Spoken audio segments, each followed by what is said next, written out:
እንግሊሽ ኮንሶናንት ሳውንድስ የሚባሉት የቶቹ ናቸው የሚለውን ነው ማሳያችሁ። እያንዳንዱን ድምፅ በዝርዝር ከማየታችን በፊት እነዚህን ድምፆች የምንከፋፍልባቸውን መስፈርቶች ልንገራችሁ። 3 መስፈርቶች እንጠቀማለን እነዚህን ድምፆች ከሌሎች ድምፆች ለይቶ ለማወቅ። የመጀመሪያው ነገር ቮይሲንግ ወይም ፎኔሽን ይባላል። ምን ማለት ነው?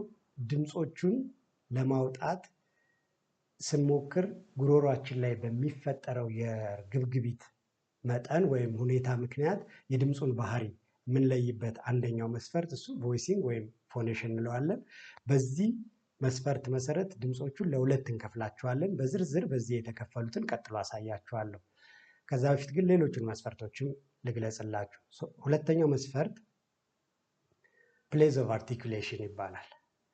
ይሄኛው ደግሞ ድምፁ ከሚፈጠርበት ቦታ አንጻር ይሄ ተነባቢ ድምፅ የት የአንደበት ክፍል ላይ ነው የተፈጠረው፣ የትኛው የንግግር ክፍል ማለት ድምፁን ስናወጣ የትኞቹ የሰውነታችን ክፍሎች ናቸው የሚነካኩት በሚለው መስፈርት መሰረት ድምፁ የሚፈጠርበትን ቦታ በማወቅ አሁንም በተለያየ ምድብ እንከፋፍላቸዋለን።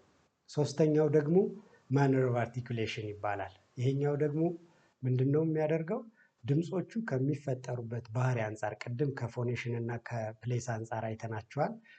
በሚፈጥሩት እርግብግቢትና በሚፈጠሩበት ቦታ ለመለየት ሞክረናል። ይሄኛው ግን በሚፈጠሩበት ባህሪ ማለት አየር በእንዴት ያለ እንቅስቃሴ ውስጥ ሲሆን ነው ማለት ከሳንባችን የሚነሳው አየር በምን አይነት እንቅስቃሴ ውስጥ ሲሆን ነው እነዚህ ድምፆች የሚፈጠሩት የሚለውን በማየት የምንረዳበት መንገድ ነው። ስለዚህ